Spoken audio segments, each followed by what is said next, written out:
এটি কক্সবাজারের marine drive গেশা প্যাচার দ্বীপ সমুদ্র সৈকত, যে সৈকত দখলে নিয়ে নির্মাণ করা হয়েছে full moon night, night candle, দোলনাসহ বেশ কিছু স্থাপনা। আর স্থাপনা তৈরি করতে উজাড় করা হয় ৩ শতাধিক ঝাউ গাছ।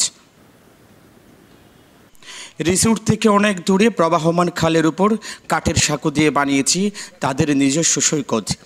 এই অবৈধ কাজটি করেছে মারমেইড বিচ রিসোর্ট। বৃহস্পতিবার বিকেলে এখানে অভিযান চালায় রামু উপজেলা প্রশাসন। গড়িয়ে দেওয়া হয় অবৈধ স্থাপনা, ভেঙে দেওয়া হয় কাঠের সেতু, উদ্ধার করা হয় দখলে নেওয়া সৈকতের অন্তত ৫ একর বালুকা বেলা। অভিযানের সময় ফাইলপত্র হাতে প্রশাসনের সাথে বাকবিতণ্ডায় জড়াতে দেখা যায় রিসোর্টের কর্মচারীরা। তারপরে এই যে আমাদের খাট জায়গাতে তারা স্থাপনা করবে, ওখানে ২৫০-৩০০ মনে ২৫০ থেকে ৩০০ হবে গাছ কাটছে। ওইটা দেখছেন কিনা আপনারা জানি না, ওইটা দেখেন ২৫০ থেকে ৩০০ গাছ কাটছে। এখন ওনারা কাটে নাই, কে কাটছে ওনারা জানে না। তার মানে স্থাপনা করছে ওনারা গাছ কাটছে কে এটা ওনারা জানে না, তাদের বক্তব্য হয়েছে এটা। রামু উপজেলা কমিশনার ভূমি জানান ৩ থেকে ৫ একর সৈকত দখলমুক্ত করা হয়েছে। একটা অফিসিয়াল নির্দেশনা পেয়েছিলাম যে এখানে বালিয়াড়িতে দখল করে কিছু অস্থায়ী স্থাপনা এবং বালিয়াড়িতে যাওয়ার জন্য একটি অস্থায়ী ব্রিজ করা হয়েছে। আমরা এই অভিযোগ তদন্ত করে সরেজমিন তদন্ত করে অভিযোগের সত্যতা পাওয়ায় এটা আমাদের রেগুলার অভিযান। এই অভিযান পরিচালনা করে আমরা এখানে যে অবৈধ স্থাপনাগুলো আছে স্থাপনাগুলো ভেঙে দিচ্ছি এবং ব্রিজটা অপসারণ করছি। এটা রেগুলার অভিযান, আমরা এখনও রেগুলার অভিযান চলমান থাকবে। আর এখানে মারমেড বিচ রিসোর্ট বলেছে যে তারা এটা করেছে, তারা যেগুলো সরাই দেওয়া হয়েছে বাকিগুলো তারা সরিয়ে নেবে। এটার বিষয়ে আমরা জেলা প্রশাসন থেকে অলরেডি পরিবেশ অধিদপ্তরকে জানানো হয়েছে।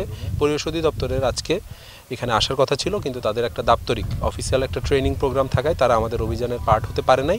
তবে আমাদের কমিটমেন্ট করেছে এই বিষয়টা সরেজমিনে তদন্ত করে তারা যে আইনানুগ ব্যবস্থা নেওয়ার প্রয়োজনীয় মামলা দায়ের করা বা অন্যান্য আইনানুগ ব্যবস্থা এটা পরিবেশ অধিদপ্তর নিবে, যে কারা এই অপরাধের সাথে সংযুক্ত এটার সাথে তদন্ত করে তারা প্রয়োজনীয় ব্যবস্থা নেবে।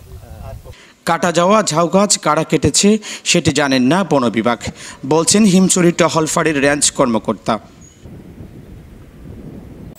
আমরা এই পর্যন্ত ৩ থেকে ৪ বার তাদেরকে বাধা দিয়েছি বিভিন্ন স্থাপনা নির্মাণের সময়, এবং তারা একাধিকবার আমরা আমাদের ইউনো স্যার যিনি ছিলেন তৎকালীন সময় ওনার সাথেও কনসাল্ট করেছি, ওনাকেও জানিয়েছি। যেহেতু জায়গার মালিকানা হচ্ছে ডিসি ল্যান্ডের ১ নম্বর খতিয়ানের, সেক্ষেত্রে মালিকানা সরাসরি বন বিভাগে না হয় সরাসরি বন বিভাগ এটার ব্যবস্থা নিতে পারেনি। ওনারা যে স্থাপনাগুলো করেছিল সেখানে গাছের ক্ষতি না করেছিল, যে কারণে আমরা সরাসরি ব্যবস্থা নিতে পারিনি পূর্বে। এই বিষয়ে অভিযুক্ত মারমেইড বিচ রিসোর্টের কাছে জানতে চাইলে তারা সাংবাদিকদের হেনস্থা করেন।